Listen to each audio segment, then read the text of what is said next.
Welcome to the XY Advisor Podcast, a global community of financial advisors sharing and learning with one another to drive the positive evolution of financial advice. To get involved, go to xyadvisor.com or simply download the XY Advisor app.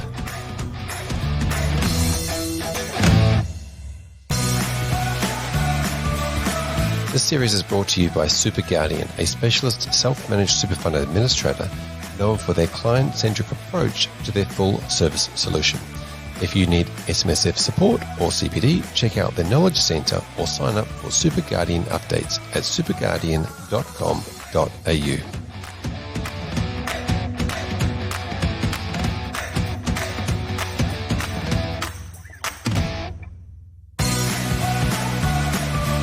Welcome back to the XY Advisor Podcast. I'm Fraser Jack, and we are continuing with our self-managed super fund series. And today I'm joined by Allister Sutherland. G'day, Allister. G'day, mate. How are you? Good. Thanks for having me. Thank you for coming on. It's been, and you're one of the all-time experts that when I talk to people around the traps, especially on the platform with XY, people mention your name like you're some guru in self-managed super fund. No, I wouldn't put it that far, but I do love it a fair bit, so fair call. Exactly right. You do love it. Now, tell us about you. Tell us about where you are at the moment. So I'm currently at Umina Beach and with a firm called Player Hall. So we do predominantly accounting work, and then there's a small financial advisory arm as well. Fantastic. And you are the financial advisor arm of that firm. Quite a large firm, though, isn't it? Yeah, there's currently two partners. One of them will be exiting at the end of this financial year, but then there's two other accounting staff, one part-time bookkeeper, and then an admin staff, and then Kate, who's our financial assistant. And yeah, we're currently looking for more staff, which is the fun and games of the accounting world at the moment. But yeah, that's us. It seems to be the fun and games of not just the accounting world, but a lot of financial planners are also in that same position at the moment where everyone I speak to seems to be looking for staff. Yeah, it's probably not surprising, really. I think COVID has done something quite spectacular in the sense of it's allowed more people to work from home, and employers realise that people can actually work from home effectively. And it just means that you can work 3 hours outside of Sydney, for example, and get Sydney prices. So not many people are wanting to move or change from that. So yeah. Fair enough. Now tell us about your story. How did you get into the profession? So my family still has a public practice, but basically my dad got the shits with me one year when I was at school, just lying around in bed, and dragged me out of my bed and said, right, you're coming into work for me today. And yeah, that's basically the start of it. So good on you, Dad. Good on you. Way to go. Yeah, that's it. Oh, what a start. So yeah, that was my basically entry into the accounting world. So your dad's an accountant with a practice and just said, no, you're coming in, sit there, here's a calculator. Pretty much, these forms. Yeah. Here's a depreciation schedule you need to fill out by hand. So yeah, thanks, Dad. But to be fair, you do actually love it, right? Yeah, after I got over myself and a few years went by and I finished high school and stuff, then I wandered around for a year. Yeah, I fell in love with it, really. About 3 months in or something, I just like, yep, this is it. Yep. And so you obviously don't still work for your dad. You've moved around a bit. No, that's correct. Yes, I moved from there into a firm in Surrey Hills, which was absolutely fascinating.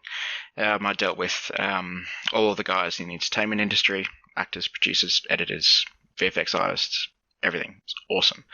And then from there, moved into Castlereagh Street in Sydney, and that was high net worth individuals, which was really interesting to see what goes on there. And then finally traipsed myself up to Gosford because we decided to start a family, and my wife's from up here in Gosford, so hence managed to land a job up here. And then from there moved into Umina Beach at Player Hall. Fantastic, and a beautiful spot of the world. That's it. And okay, so you've been mostly in New South Wales and Sydney, and working in a lot of accounting firms. Tell me about how where did this love for self-managed super funds come into? Probably first kicked off when I first started. Really, is we had I got chucked into the deep end essentially, and was sitting in front of clients 3 times my age at the time, and I just for some reason picked up on the absolute joy of dealing with self-managed funds and the sheer accounting bliss of them, because all the records are there. It's like it's just handed to you on a nice little silver platter. And yes, there's, complex compliance stuff too, but yeah, that's just what I've really enjoyed most about them. I love the way you say the sheer accounting bliss. I'm sorry, it just makes me laugh. No, that's it. The fact that you love them so much. And all right, so let's talk about some of the work that you're doing now with regards to self-managed super funds. Are you specialising in a specific area of SMSFs?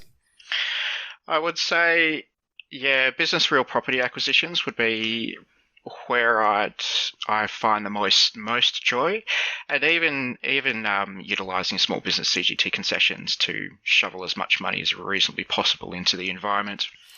Fair enough. And so you get a lot of people coming to you with the idea of wanting to purchase real property? I wouldn't say a lot, but yeah, the existing clients that have approached me usually come and say, right, we're fed up dealing with landlords. We kind of want to do our own thing. It's a usual story even with normal renters, like you're just fed up, you want to own your own house, so fair enough. And then it's just seeing how we can get them essentially what they want. Yep, fair enough. So let's go through that process then. Let's go through that process that you'd talk to somebody if they, maybe beforehand, then working all the way through the process. Let's start with sort of that pre-engagement space. Yeah, so that is really notice. So all clients that have really had whisperings of, yeah, I'm thinking I want to do a SMSF with, and I probably want to buy some property in there, or just an SMSF in general.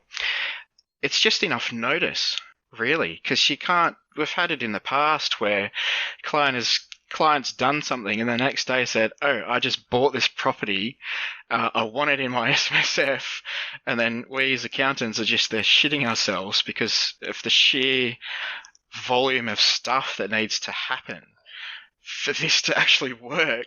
So just saying to clients, like, if before you even think about executing any documents, like just give me some heads up, guys. Yeah, that's really interesting. And because you're absolutely right. Somebody finds the property, falls in love with it, and all of a sudden it's an immediate need. Yeah, that's it. And which you can kind of understand, right? If you're driving past, you see a business real property and like, yep, that's it. I want that. And if the for sale sign's up or it's got auction on it, like you get it, right? So it's just trying to set the client's expectations that it's just not going to happen immediately. Yep. So for somebody that you see that might be in that space, do you sort of drag them aside and say, right, if you're going to do this thing, we need a preparation time?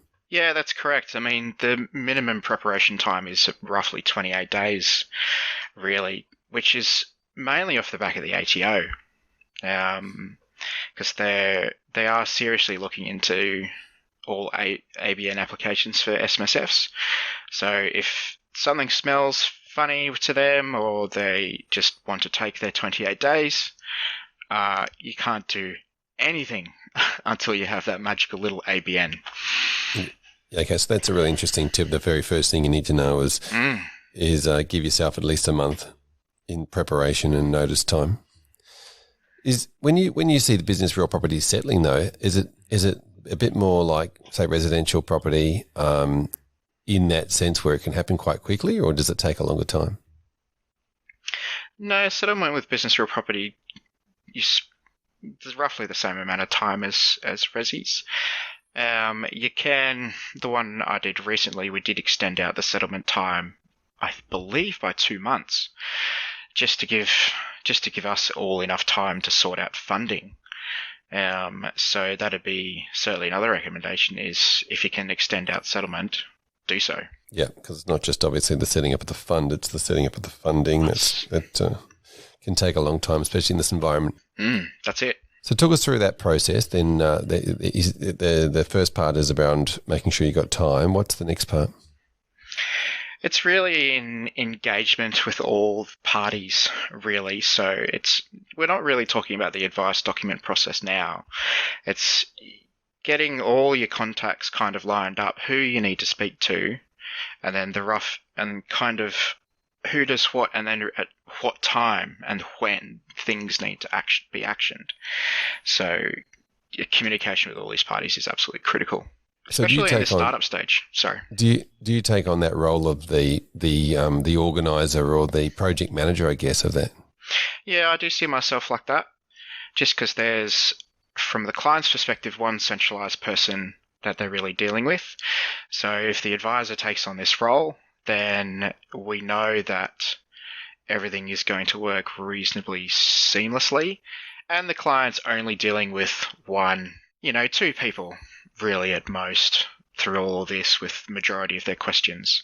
Yeah, it's not like they do it every day. So it's generally they're walking into an unknown space. Yeah, that's correct. And then it's just all the other, fun compliance stuff that they're not particularly aware of that, as advisors and in the accounting world, it's just, it's a bit mind-boggling. So do you have a process in place that sort of steps them through what's coming or what's expected in regards to all of that documentation, all that compliance, all these different moving parts that have to take place? Yeah, well, I do that in the engagement process. It's, all right, you want to move forward with this. Here are the things that we need to do before you even think about, speaking to a broker, speaking to an estate agent, just to, again, set expectations and set reasonable timelines as well. Yeah, is that a checklist that you have, or? Not a formalized checklist. Like all good accountants and advisors, we hide things in our heads. So over time, it's just materialized. So it's just an automatic function for me.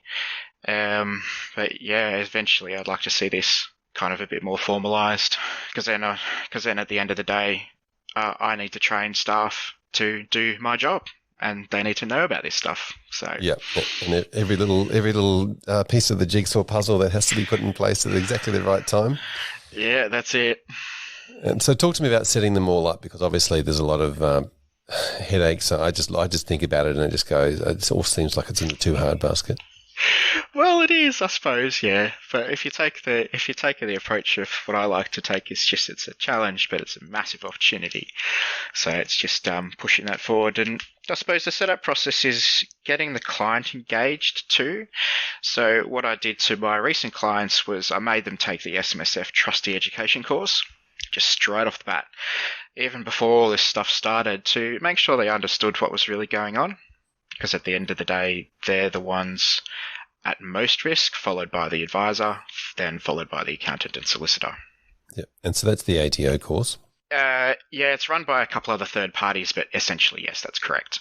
Well worth. And you recommend that anybody that's setting up a fund should be doing that course, or any advisor advising on a fund should be putting their clients through it?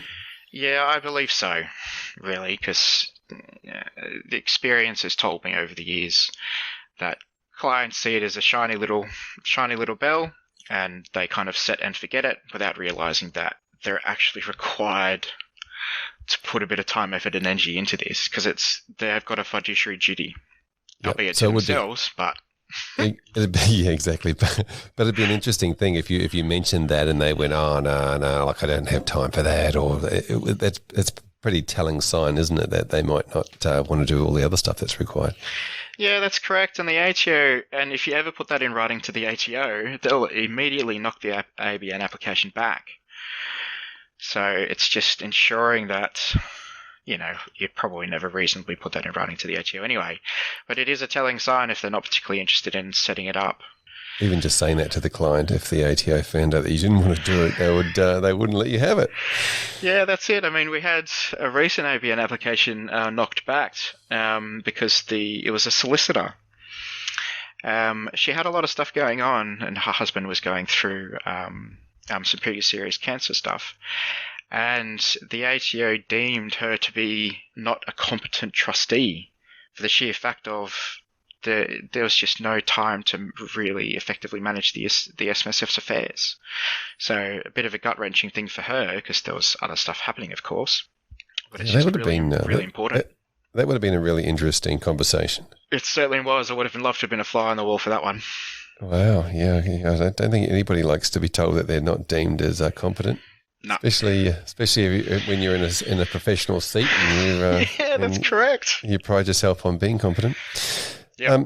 So talk us through this process, because I know there's a lot of moving parts to it, and I also know it can be extremely frustrating and inefficient. Talk us through this process and where you think it can sort of maybe get better, or where are the parts that really bottleneck? The process really is ensuring all the entities are set up in the correct order, that the solicitor and the accountant and you as the advisor are essentially communicating probably more than average, really. I did spend a fair amount of time on the phone to the solicitor pre-setup, post-setup, and then even after execution of all documents. It was a couple of hours on the phone. And it's well worth it, really, at the end of the day. And even, I suppose, even engaging an auditor too, if you have an auditor in your little circle, it's to make sure that, in my particular case, that the business acquisition plus the construction of the internal premises still meets the sole purpose test and doesn't cross over any other, funny SIS laws and stuff. So just pre-setup is quite critical.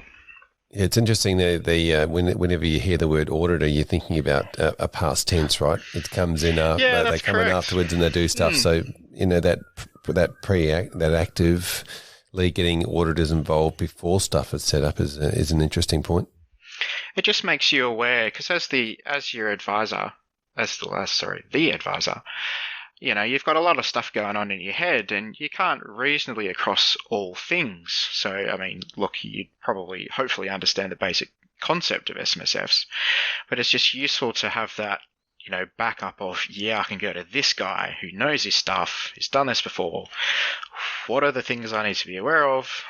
And then, right, done, off we go.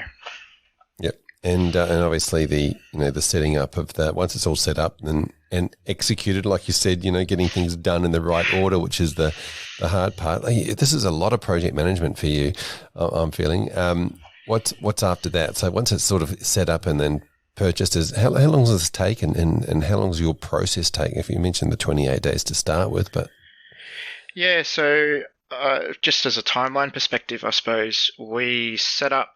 For this particular client, we set up the SMSF and the entities on the 9th of September 2020, did the ABN application essentially that day. I didn't get it immediately. I was shitting my pants. And then the process could really start. Then the LRBA documentation and bare trust deed and trustee company was set up the day after, because that's quite timeline specific, and then contracts were essentially exchanged and settlement was set for the 9th of December. And then in that time, we're hurriedly rolling over existing funds, then speaking to the broker to do all pre-assessment stuff, and then finally get their act together and essentially approve funding, which did take a lot longer than expected. So that was dealing with brokers was a bit painful, because they weren't really in my... They're not even the person that makes the decision, right? Because they're dealing with somebody else. They're dealing with a bank or a lender. Yeah, that's correct. And it's slightly worse for the fact of the big four banks aren't in the LRBA lending space, which kind of makes no sense, but anyway. So we're dealing with second tier, third tier organisations, and this one, the funding we got was through St George, but it's funded by Perpetual, how that massive circle of debt works, which is a totally other conversation. But just the sheer amount of time and communication that was, I suppose, almost wasted with the broker was quite frustrating. So, yeah, that was a mistake I had, was not engaging the broker probably sooner. and getting all the information to them faster. Yeah, so certainly a lesson learned in that. It can be a tricky thing, but from the client's point of view, obviously getting this in place, I just want to run through the timeline again. It's a 28 odd days at the beginning to get the fund set up. You've got to roll everything in. You've got to get your contracts through. You've got to sort out your finance. Then you also, I guess, at the end of this, once the property's been purchased, it doesn't stop there, right? That's correct. So after that, then there's more documents that need to be dealt with and make sure everything's signed and ready to go. And then particularly in New South Wales, the bare trust must be stamped within 3 months of execution of 3 months of settlement. So if that's missed, then you don't have a legal trust deed. And you can sort it out. Don't get me wrong. It's just penalties and stuff from ASIC, which are not something the client really needs to deal with. And then I suppose further on is making sure the accountant's got everything that they need to sort out the back-end accounting work. And then the ongoing advice conversation really is like, yes, you've just got this big lumpy asset. What do you do now? Yeah, and you got to mould that back in with the rest of their financial strategies. So tell me about the different types of business real properties you see being purchased by people in their funds. Well, what would you mean?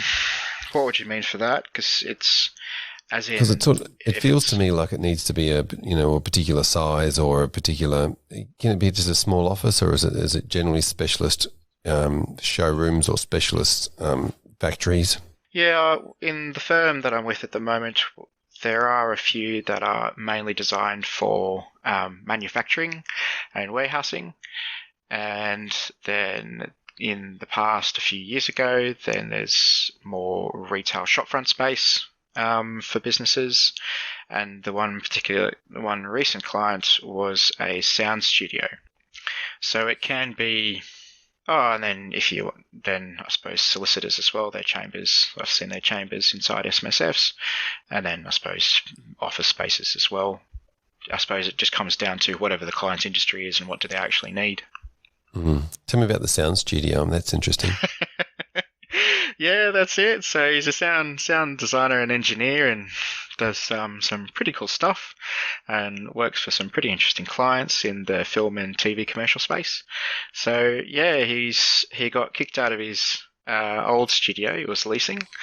So and to set up a sound studio properly for full on, not podcasty stuff, proper sound recording for films and TV commercials, it's around anywhere from 100,000 to plus, basically, depending on how many studios you want in there. So this guy is spending pretty sure upwards of 250,000 on 2 studios in this one business premises.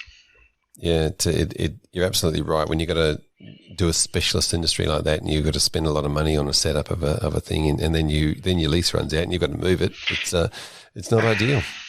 No, because it's sure, you can rip out the shell and stuff, and then re-import it into the next one. But how many times do you really want to do that?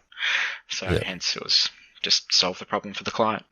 Yeah, fantastic. And are you mostly local to that area, or do you look after clients everywhere? Look after clients everywhere. Got a fair few people in Sydney. So that one, the sound studio guy in particular, is in Annandale. So I would probably say most of the clients are sitting in the New South Wales space on the East Coast. Yep.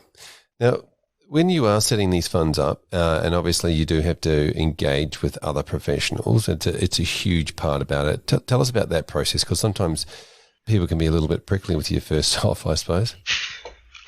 Well, of course, it just depends on the angle you're coming at. It's because I suppose keeping in mind that the overarching goal is you need to get this stuff sorted for your client.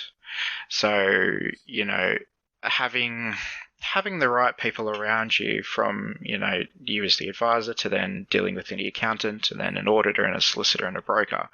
If you've developed good relationships with all these guys, then the process is a lot smoother. Yeah, fair enough. And obviously, because you're working with an accounting firm, and let's say that client might have a different accountant or accounting firm, has that ever been a problem, or do you just get the client to introduce you all, or do you just have to pick up the phone and talk to them? Sometimes you just have to pick up the phone and just say good day. Otherwise, if you have the existing relationships with the client, then it's like, all right, who's going to see who? Let's just all get into a room together, introduce ourselves, and let's just get it done. So, and because it's hard, because when I was in Surrey Hills, for an example, like I was not an advisor at that time, but I was as an accountant, sending all these financial advisory clients off to this, random dude, and then I'm seeing all the fees he's charging, and I'm like, I need to get a part of this, because I'm here charging, just up to $1,000 for this client, and the advisor's charging upwards of $4,000. So I'm like, damn it. So it's just, and then just respecting their relationships, have a coffee or a beer together. Yeah, because it's an interesting, because if you're going to take the lead, I guess the point I was trying to make here, you want to take the lead on being the project manager, and I guess somebody's got to, but what happens if somebody comes to you and they think they're the leader?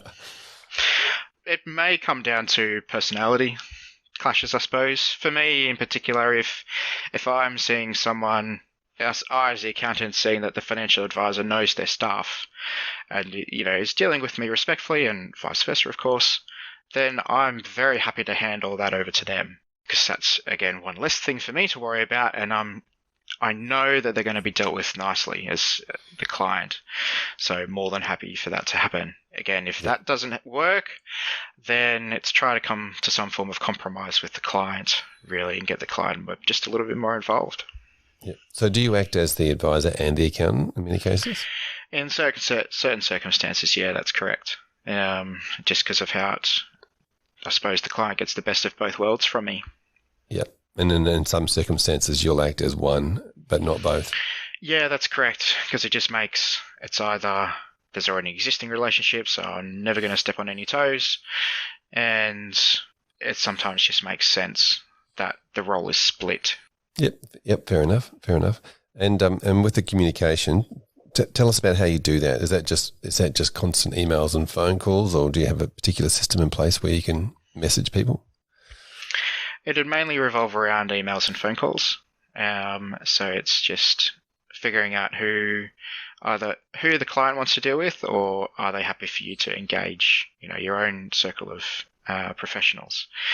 Then just simple heads up. Phone calls, basically. I'd like to deal with phone calls. But whatever communication methods you have in place, as long as everyone's at least aware of what's going on, then it's pretty streamlined from there. Yep, fair enough. I guess it's just, every way I look at this, it's just time consuming, isn't it? Yeah, that is correct. There is a lot of time that goes into this, and it's your essentially sweat equity that you're putting into the client relationship. So why not try to make a really good effort for this? Because the business real property investment for the client, it's not like shares and managed funds and stuff that you trade on the market on either a daily, weekly, or monthly or annual basis. This is something that's in place for 30 years. So, making sure that all the relationships are set up nicely at the start. And yeah, sure, it's hard work, but wouldn't have it any other way. Because then the client loves you. All the other professional advisors love you as well, and then you're usually rewarded. Yep, you're rewarded with a long-term relationship. Talk to me about that 30 years. I mean, obviously that, after you're purchasing property, there's a long-term loan in place, all those sorts of things. Talk to me about that and what you say to your clients in that space. If they're not prepared to put this in place for 30 years, it's not worth it, or 10 years or 5 years or whatever it might be. Usually the premise for clients coming in and wanting business real property is because they want this long-term solution for them, because again, they don't want to rent anymore, and so they want to take a bit more responsibility and deal with their own property stuff. And I suppose 30 years is used because they may have changed the rules recently, but they've extended out debt on LRBAs in timeframes. So it's usually maxed out at 15. So, you've got a 15-year time frame where you're stuck with this thing. So making sure that the business is essentially solvent and trading well and got succession planning stuff in the background's, useful to know, so that they're in this for the long haul. Yeah. Do you go into that with them?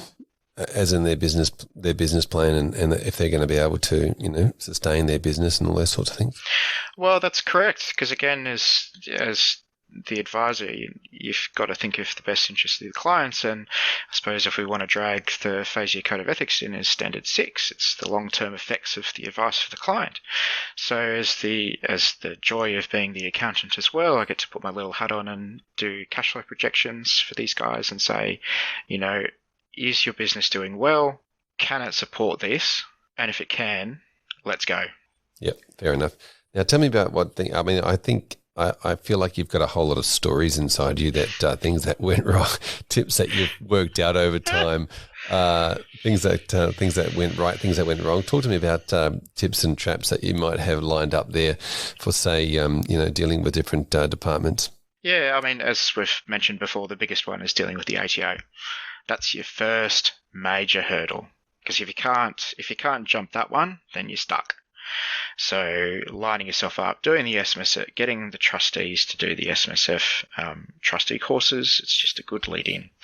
Then I suppose the absolute joy I had out of this was dealing with a solicitor. So they found the solicitor, and it was a family friend, circle of family friends. And I just called them up and introduced myself, took the initiative, and asked them, do you understand what's going on? If you don't, well, here's 5-minute spiel as to what's going on. And I just loved dealing with them from start to finish, because they knew what was going on, they knew what they had to do, and they knew the timeframes up the background. So is this you take this as an opportunity for you to develop a new relationship with a new solicitor, and then be able to say, talk to them about other or refer other clients to them if they need it? Yeah, that's it. And I mean, I come with the mindset of, first and foremost, it's dealing with the client, your client at hand. So, do the job for them. And then if you do it correctly and you're dealing with these guys in a decent manner, then of course you're going to get rewarded, hopefully at the end of the day, by either client referrals, or you can refer clients to them. It doesn't have to be a two-way street. Really, that's how I perceive it. Yep. A couple of other... Yeah, what else? The biggest fall down for me was dealing with the broker. They weren't... Well, whether or not it was fun communication stuff, whether it was a failure on my behalf or, again, a communication in how I was writing this, it's just LOBAs usually have minimum cash requirements or minimum holding requirements. So I initially framed my question, what are these minimum holding requirements? And it was never really... It was brushed off and never really came back to me with an appropriate answer. Then when I'm finally looking at the loan documents, I'm seeing this fee called the lender protection fee, which is, if you've never heard of it, it's like lender's mortgage insurance. And I picked them up on it and said, why are you charging this fee? It shouldn't be there. And then they explained, well, because you don't have less than a percentage requirements, this is why this fee is charged. And I said, well, I asked you about this a month ago, and now you're telling me about this. So that was quite frustrating and took a bit of time. So do you think that when it comes to talking to your clients about finding the lender or finding the broker, that you really need to find somebody that's done this a few times before? That's correct. Yeah, ideally everyone involved, all professionals involved, need to have had some level of experience in this. And the brokers, not to pick on them, they've just got a little bit of stuff to catch up on, I think, from an advice disclosure process, and especially fee disclosure process. So it's just ensuring that, we all know what's going on and what are the actual requirements from the lender's perspective. Because they only usually lend up to 75% or even less. So and then what are the other fun conditions that they want to impose? So it's finding out these up front can be slightly difficult, because until that application's in front of a lender, they're usually not interested in looking at it. So I guess you could say to your client, find a solicitor, or we'll help you find one. But it's important that when you do interview your solicitor or interview your broker or we find an auditor, that it's somebody that's done several of these. Yeah, that's correct. It makes the whole process a lot smoother. I guess that's a really interesting tip for one of the first things probably that you need to say to the client that's looking to purchase a property? It's getting your professionals lined up at the start. Who you as the client, who you want to dealing with, who do you want to be dealing with, and then you're doing your due diligence as the advisor and checking them out and just giving them a couple of quick phone calls. And as you mentioned, a lot of the big banks aren't getting involved. What are you seeing? Who are you seeing that's lending in this space if it's not big banks? There's usually second tier organisations. So without going into any particular names, the funding, as I said before, the funding's usually done by Perpetual or other large organisations such as them and Latitude. Because that process is quite complicated onto how they raise funds to essentially to service debt. So which can be quite a bit of a challenge. Yep. And do you have any tips or traps around the accountants or lawyers? Yeah, as long as for the accountant's perspective, I would say as long as they're given enough time, like all things, that we're at least aware of what's up and coming, and then that the accountants are given all the back-end documentation to essentially make sure that their year-end financial reporting can be done in an appropriate time frame, and they're kept reasonably happy. Yep. They've got all the records, as I said, accounting bliss. Yeah, exactly right. Accounting bliss. And talk to me about the clients. How do you see them? What tips or traps do you have for the clients that they need to be aware of?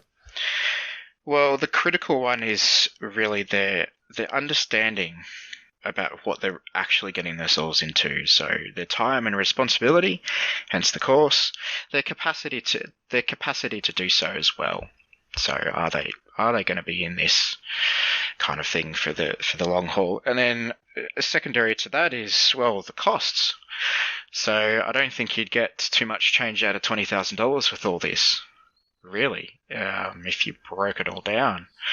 So it's setting their expectations that, this, to get you what you want, this is a bit of a costly exercise, but it's your investment over, if you say $20,000 over 15 years, it's actually not that bad. And then to make sure that they've got funding. So as the example for my client recently, it's they didn't quite have enough cash inside the fund, so they had to ensure that there was enough cash to essentially shovel into this thing to meet, well, the lender's requirements at the end of the day to get this thing over the line, plus the construction stuff. Exactly. It's an interesting concept when you all of a sudden you slap a $20,000 figure on there saying, well, it's going to cost, $20 to set it up. So as you said, over a long term, it works out, but in the short term, it's going to be a hit to the fund. Yeah, that's it. And then another strange one would be, as long as they continue to pay the ASIC fees for the trustee companies. I came across a trustee company recently under an LRBO arrangement that had paid their fees for some time, and ASIC delisted the company. So when we came across that after in the shock and awe, it's like, well, nobody actually owns. The state actually owns the property now. So we sorted it out and got it back online again. But it's just making sure all compliance costs are paid.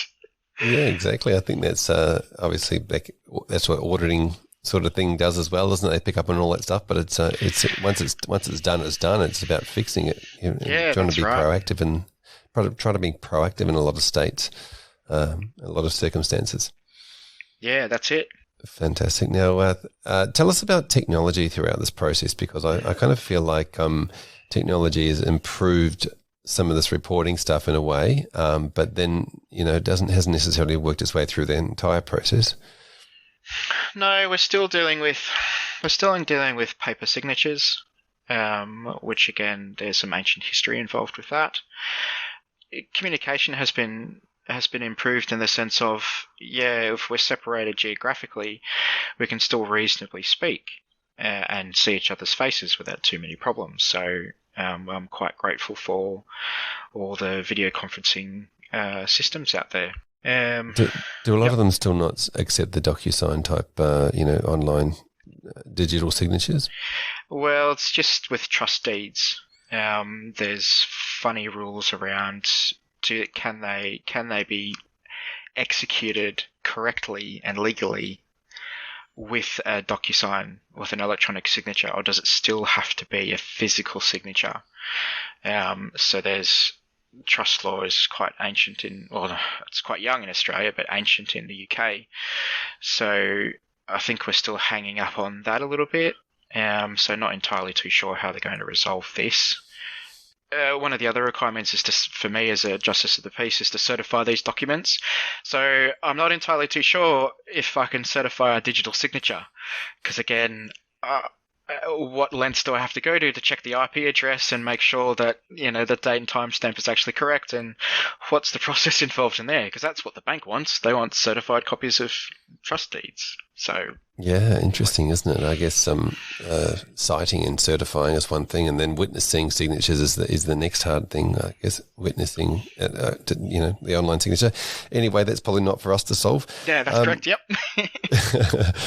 Fantastic. Thanks so much for coming on and sharing your experiences with dealing with business real property inside self-managed super funds and all the little bits and pieces that go along with it. Because obviously it just seems to me like there is a jigsaw puzzle is a good way of putting it. There's just so many different pieces to the puzzle that have to be put in place at the right order. So congratulations on the work that you do. Allister, if someone wants to continue the conversation, what's the best way for them to get hold of you? Yeah, come and join me online at XY Advisor. There's certainly a lot of pieces to put together, and always happy to guide advisors through this. Wonderful. Thank you so much for your time. No worries. Pleasure speaking with you, mate.